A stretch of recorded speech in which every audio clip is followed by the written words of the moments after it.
Welcome to Caregiver Cast. I'm Mary Elaine Petrucci, your host. My guest today is Dr. Phil Agrios, who will be talking about caregivers and how they can show self-care to themselves. So before I formally introduce Dr. Agrios, I would just like to give you some background information about him. Dr. Philip Agrios is a business breakthrough specialist, best-selling author, and international speaker. He helps stressed out business owners and executives to eliminate blocks within 24 hours or less without feeling overwhelmed and confused by helping them uncover a hidden sabotaging trait and how to switch it off immediately. I think we all need that. He himself was the sole caregiver of his ailing mother for 7 years after his father passed away. He will give us insights on how to be the caregiver to ourselves. Please welcome Dr. Agrios. Hi, Mary Elaine. So thank you so much for having me. It's a pleasure being here. After we talked initially, I was pleasantly surprised how accurate your training is with these saboteur traits. So give us an idea of how you went from caregiver to using this technique that you have developed to help yourself with self-care. Yeah, I went through a few tragic events myself over the last time of years. I have,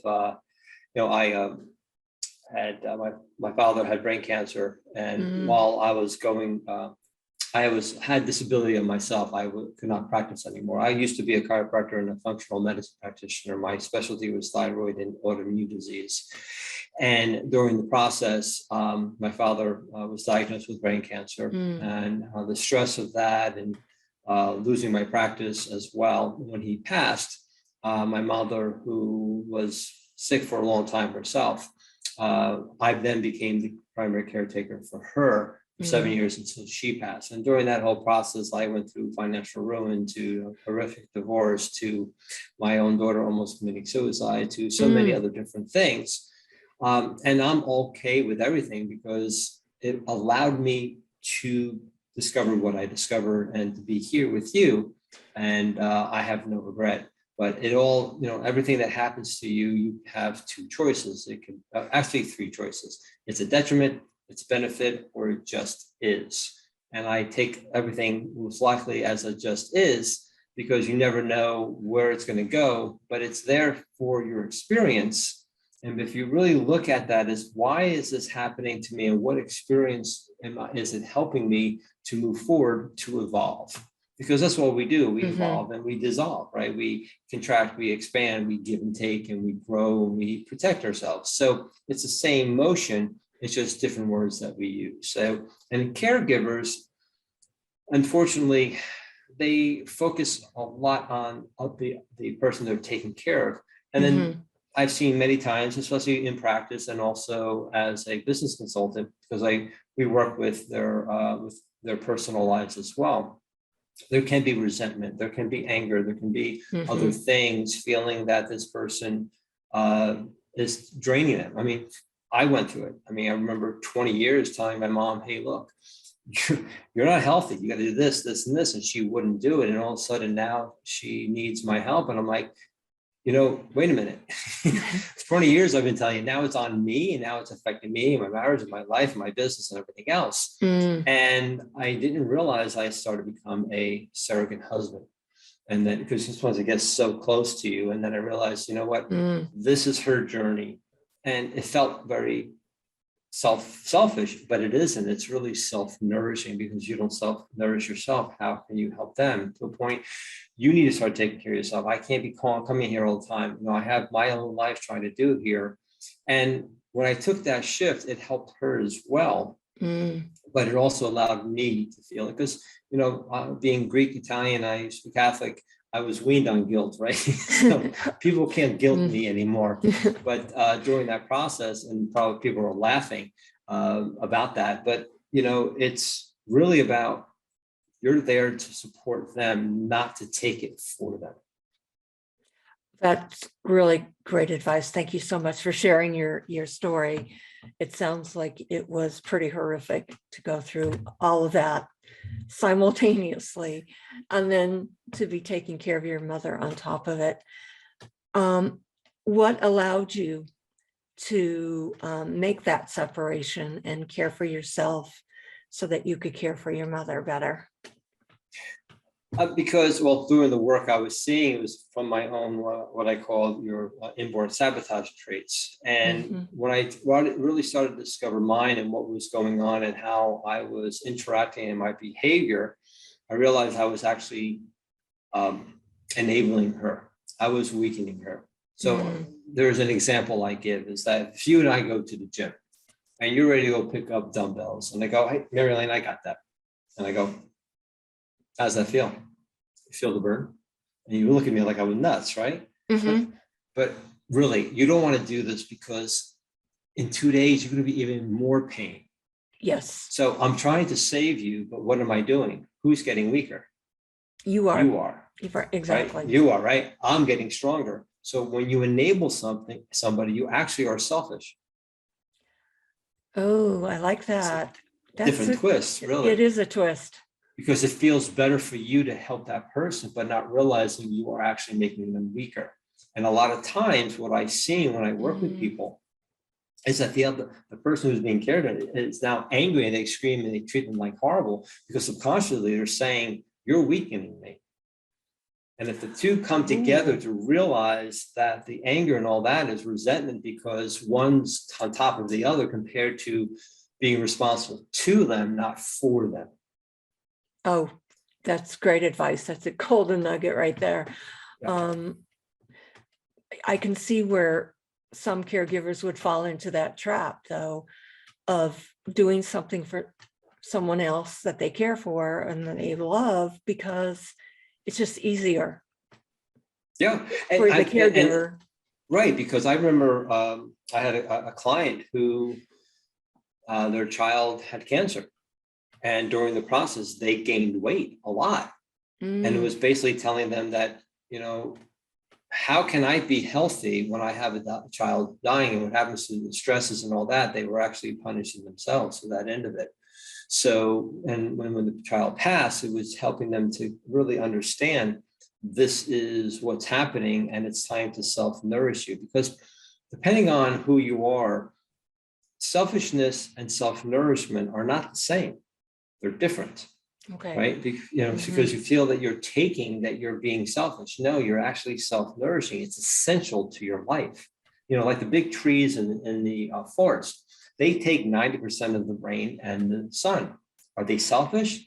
No, they don't go, oh, Mr. Sun, please, my friend over there, that person, that tree, that needs help. Or, oh, Miss Sun, oh no, please help them over there. No, they take, because when they take it, there's a thing called a massive root system that supplies the other foliage. So that keeps a balanced ecosystem. But what happens with one particular saboteur, there's 3 inborn sabotaging traits. What they do is they have a hard time saying no. They're called a supplier saboteur. They have a hard time saying no. So what happens is when they continually give, and don't take, they create an imbalance in their own ecosystem. Great example, great analogy. So what happens when they're continually giving and not taking anything in? I can just imagine that the caregiver is really feeling stressed, overwhelmed, and totally burnt out with nothing more to give at a certain point. So if you recognize that you are this type of saboteur, how do we maintain balance with our own ecosystem? Right. It's about looking to being self-nourishing to yourself. I mean, I'm going to give a little advice. I mean, this goes much, much deeper. So the 3 inborn sabotaging traits are called the director saboteur, the supplier saboteur, and the communicator saboteur. So a supplier saboteur is a person who overly gives. They have a hard time saying no. People have taken advantage of their kindness because they're very generous of their time and all that, because they have a hard time saying no or not now. And after a while, then what happens is they go to the other side and they're like, screw you, I'm done with you, taking advantage of me. And depending on the person, the event, then they start feeling guilty and then they go back overly giving. So they have their challenge for the rest of their lives is finding that give and take balance. Okay. So a lot of supplier saboteurs who are caregivers are so much giving, then they start feeling resentful and they start feeling tired, and then they may start blurting out and start saying mean things and other things like that. The director saboteur, which is a person who's scattered, they're all over the place. They're 99% done with something, they stop and they do something else because it's more fun and less painful. Chaos is their friend. They love things. They don't like to be told what to do. And they don't have really great accountability or responsibility. But then they can go to the extreme and get so focused. They have a time distortion, like, oh, I'll be out in 5 minutes, and 5 hours later they emerge. Exactly. And they get so involved with something. And then all of a sudden, 2 days later, they emerge and they go, oh my God, I'm now more behind here. And then they go back and now they're scattered. So they have this scatteredness, focus, back and forth type of issue for the rest of their life. So as a caregiver, they're trying to do this, they're trying to go here. They're not planning the thing. They're not helping. They're just here, do this, do that. And they're out and doing type of things. So it creates kind of a whirlwind when they're there. The communicator saboteur is a person who doesn't express themselves. They're very good listeners and they're very loyal, but you don't know what they're thinking or feeling, right? And they overprocess things. They kind of take time to really try to figure this out, and they go within themselves. And then they can go to the other extreme, where after a while, someone may get them upset, then they'll blast them like a volcano and then go back and disconnect, or they'll just tell them they're an idiot under their breath and still not letting the person know how they're feeling. And then again, they're going back and forth. So a caregiver for a communicative saboteur is not expressing how unhappy they are. They kind of hold things in, and then they can blast the person as well because they feel the person's taking advantage of them. And the person who's being taken care of doesn't know what they're feeling or thinking. And they're like, can you talk to me? And all of a sudden they'll maybe disappear for a couple of days. And then finally they'll answer their calls or other things like that. So those inborn sabotage traits are really there to protect us. And because there's only two things we do: we protect, when we grow, we expand, we contract, like I told you. So when you start to release your personal professional power and you start to feel uncomfortable, that inborn sabotage trait kicks in to protect you. And that's all it's doing. And once you know the antidote, which is the actual solution to that saboteur, you can go immediately into growth 100% of the time, guaranteed. So I've been working on this for 30 years and worked with thousands and thousands of people from all around the world. Well, that sounds really pretty incredible. You gave some really good examples too of each type of saboteur. Let me just kind of give you an example. So there's a caregiver whose siblings didn't want to take care of their mother, and she wasn't sure herself that she wanted to care for her mother because they didn't have a really good relationship. So is she a type of communicator saboteur? It all depends. I'd have to, talk to her and listen to her, but she wasn't, most likely a supplier saboteur most likely would just jump in and do it. They were hesitant. They didn't know it could be a director. But, one of the things is that because the other siblings didn't want it, now it falls on this one person that feels that they have to do that. And I always tell people, you're in situations because of the experience you need. So all of a sudden, if you're in this caregiving situation, like, why me? I would say, why not you? What is the experience? What are you gaining from this? As much as you feel a negative to this, you are gaining so much more. Maybe you're gaining a better relationship to understand. Maybe you're healing a relationship that wasn't that great. Maybe you're not a very patient person, and now you have to be more patient. There's so many different things. The question is a great, maybe your audience wants to write this down. A great line would be what would I have lost if I wasn't the caregiver? Because what happens is, it's kind of a different thought on the brain, right?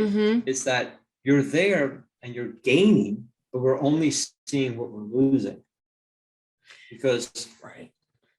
both are happening at the same time. It's like, oh, my life is falling apart. Yes, but if you look on the other side, it's falling together. So which side do you want to look at? Right? Well, So, exactly that. And it's hard to do that when you're in that situation. right. And that's whereby Yeah. if you look at it as a neutral thing, not a bad thing or a good thing, you can stay and try to depersonalize it. You know, a great two Okay. words is that's interesting.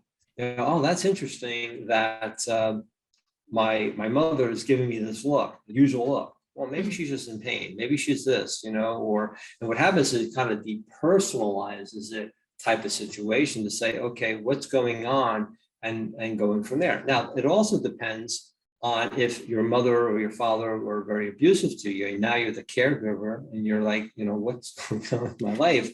Mhm. You are now given an opportunity to stand up for yourself.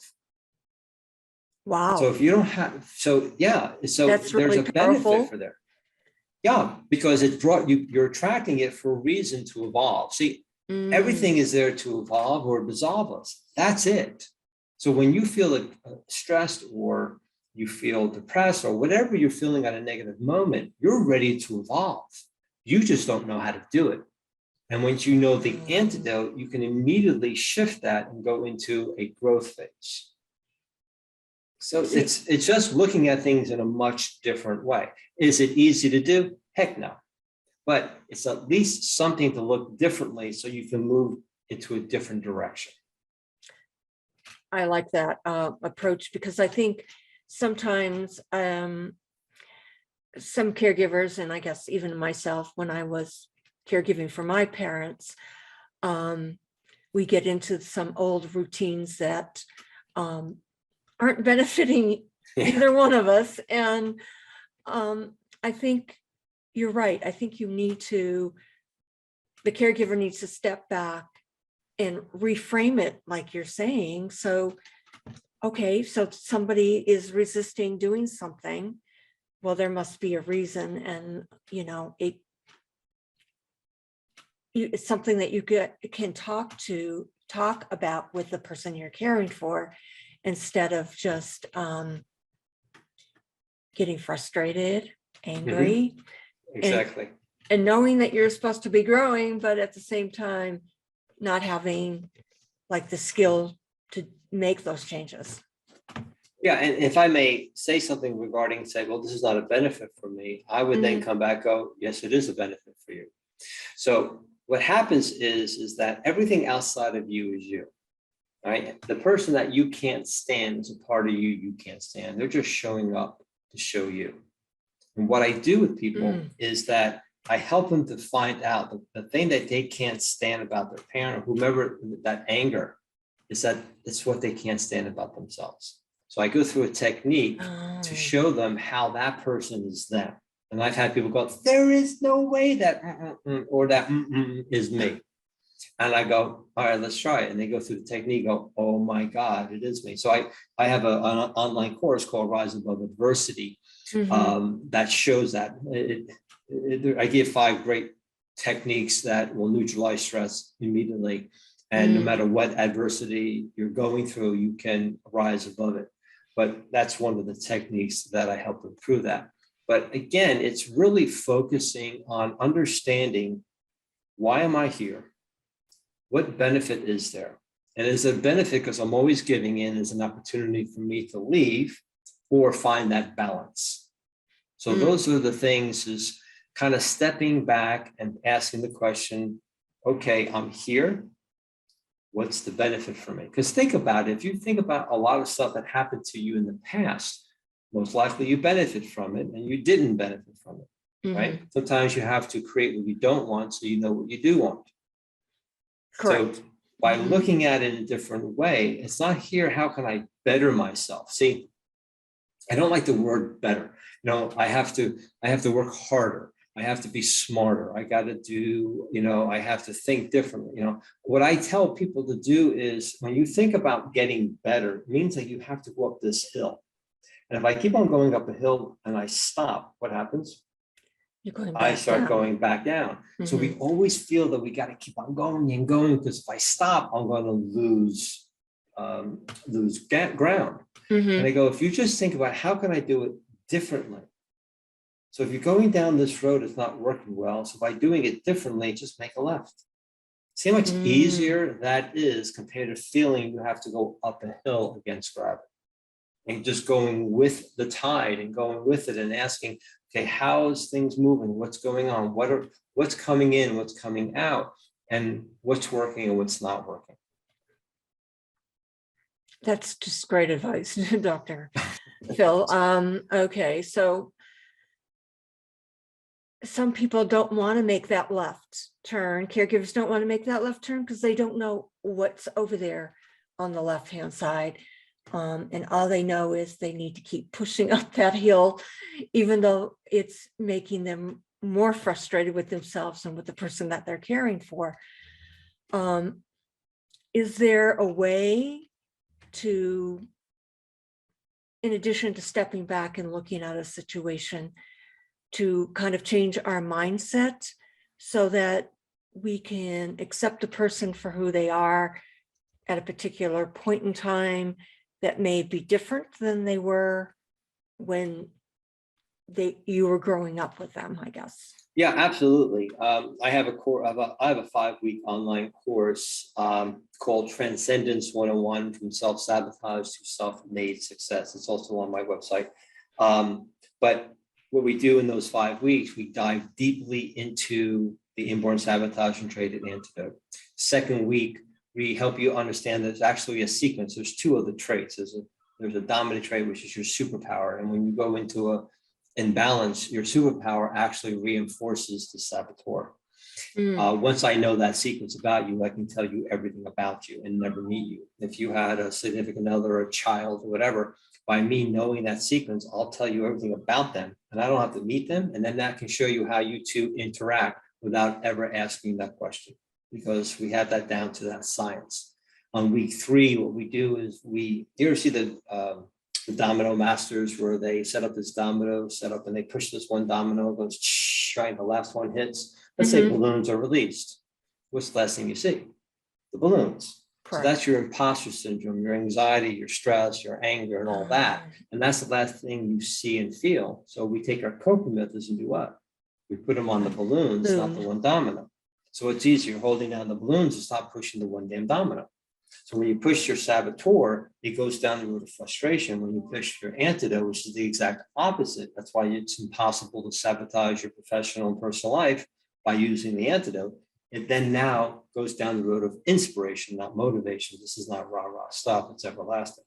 And then lastly, we help you extract one subconscious word that you use that stops all your goals.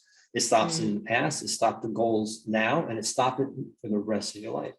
Might be a good word to know. Once you understand this one word and how it stops your goal, we take 5 steps and put it against this one word. And then what happens is you have to achieve the goals. So the 5-week online course, second week, if you feel it's not right for you, it's guaranteed 100% of your money back. But because there's nothing like this in the world, it's something totally different, people just continue with the course and make major breakthroughs.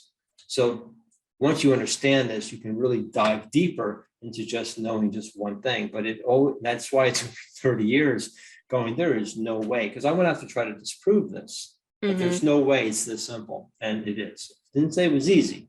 But if you can get the one domino and stop pushing it, then you push the other way, then you have a total different outcome. Wow. So one word can make that much difference? Absolutely. And wow. I just don't say that, and it works 100% of the time. I tell people, I'm from New Jersey, right? If you tell me this works 100% of the time, I'm going to call out and say BS. Right. So, and I knew that, my reputation being very important. And then to this day, and working with thousands of people, whether you're a CEO of a multi-billion-dollar company or a child, this works 100% of the time. I had a manager after doing one of my workshops, came up to me and says, my son's always upstairs playing video games. I can't get him downstairs interacting with the family. So I asked him a few questions, ascertained the sequence, and I told him exactly what to do. Within a week, his son was downstairs interacting with the family, and their relationship within 2 months really improved dramatically. because the father realized he was pushing his son in the room. He was the one. His son was a communicator saboteur, and because how he grew up, he would make fun of him and all that, because that's how he grew up. But realizing, oh my God, I can't do that anymore. When he did that, and then his son came out because he wasn't putting in demeaning his son. And then he realized he was doing the same thing in his business with his employees. Once he realized that, his business is skyrocketed as well. Because your saboteur, your business, your personal life, or your career are one. So when you use your saboteur, you affect both at the same time. And when you use your antidote, both are affected at the same time at different degrees, depending on where you're at. Wow. It sounds really pretty simple, but I'm sure it does take a lot of time just to start. No. People make major breakthroughs in the first or second week at the latest. I've had people make a major breakthrough in an hour and a half.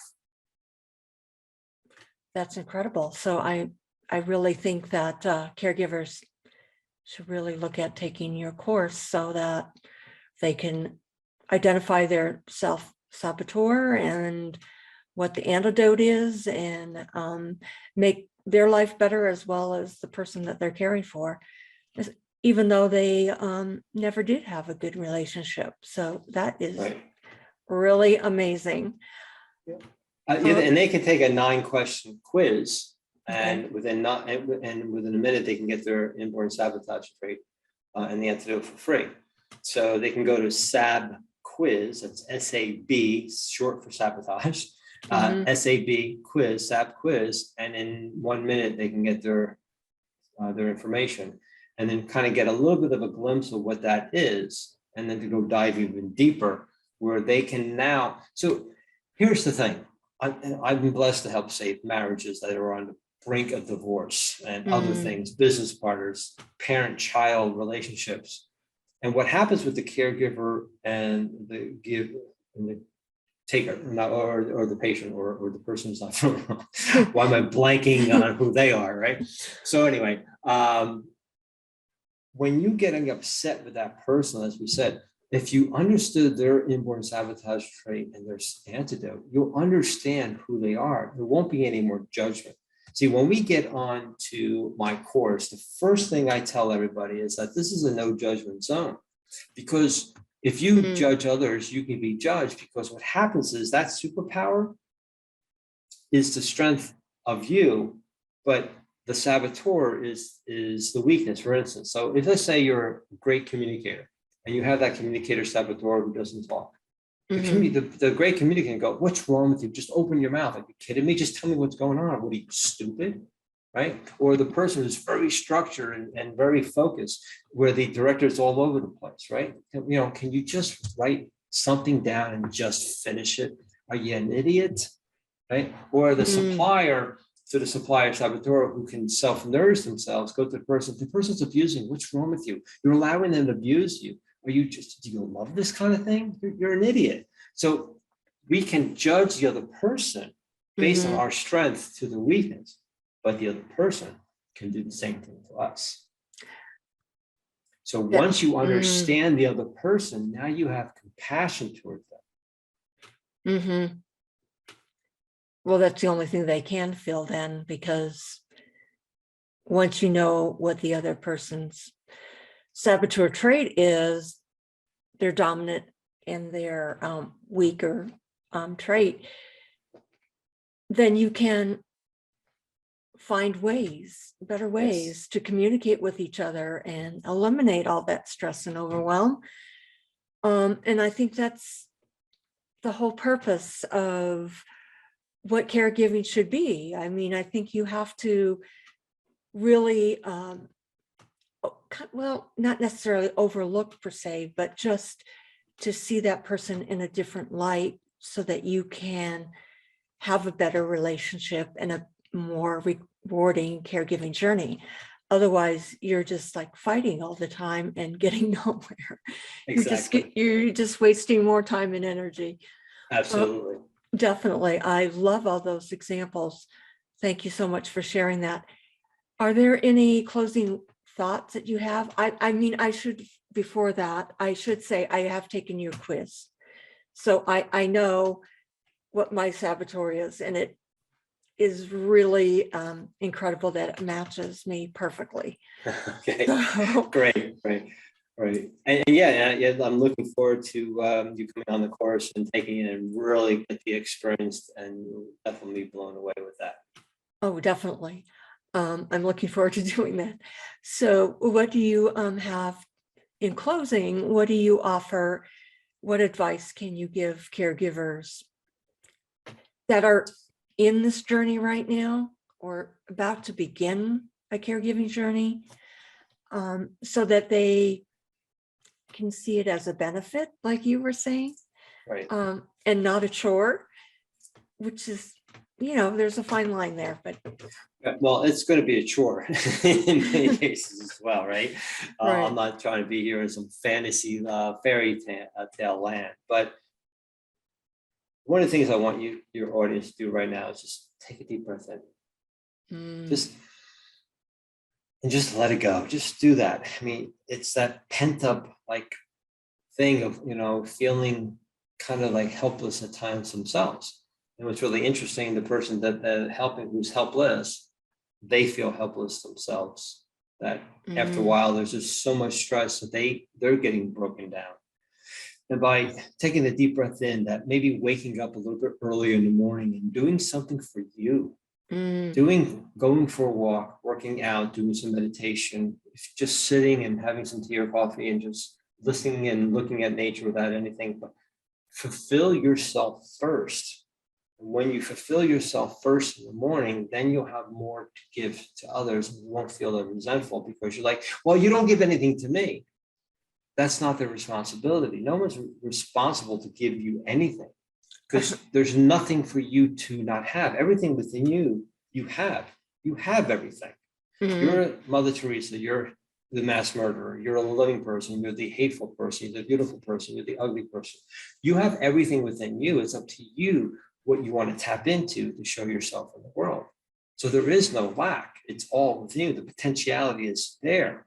It's you not focusing on, you're focusing on the people that help you, but you by helping and fulfilling you, and then your vibration changes, then people and things and events will then come in to reinforce your new vibration. That's just how it works. And by changing you, two things happen with this person.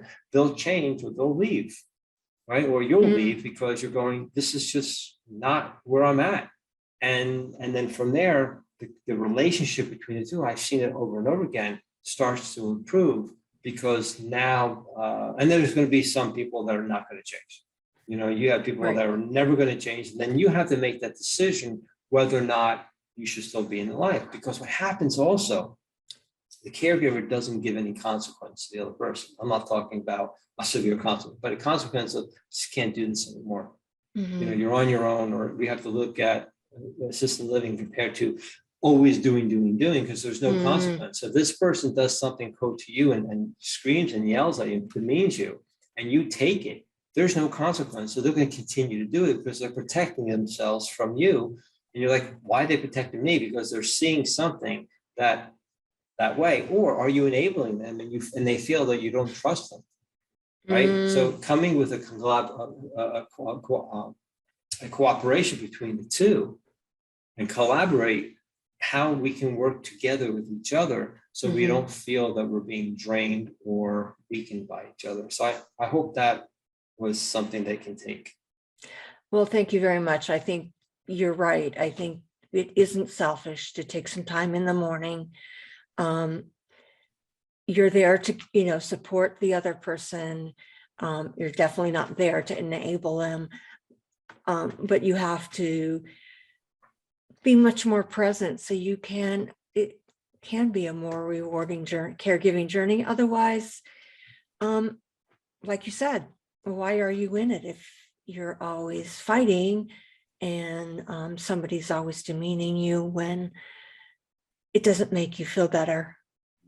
It just makes you feel even worse in that situation. So you don't really start taking care of yourself anymore. Exactly. So, and maybe sitting down with the person and say, look, past is past. Let's renegotiate our contract.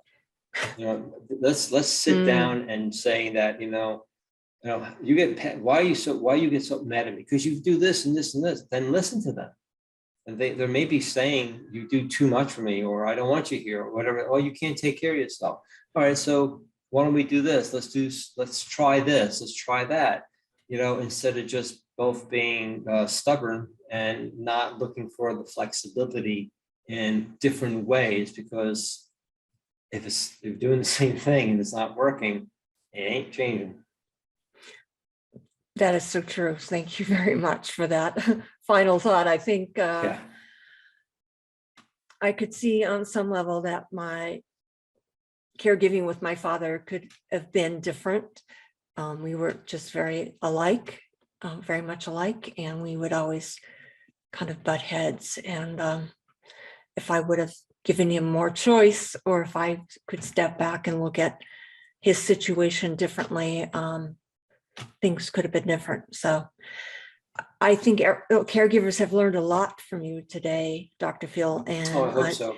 I really would encourage everyone to take the SAB quiz, because it is so amazing how accurate it is. And take Dr. Phil's course, because he can help you in your relationship with the one that you're caring for. And it could be better for both of you. So thank you so much for being here today. Well, and thank you so much talking. for inviting me. I had a good time. I hope everybody had a good time and brought some value out of this. Oh, I think so. I know where I need to go with you after taking your quiz. So thank you so much. Thank you.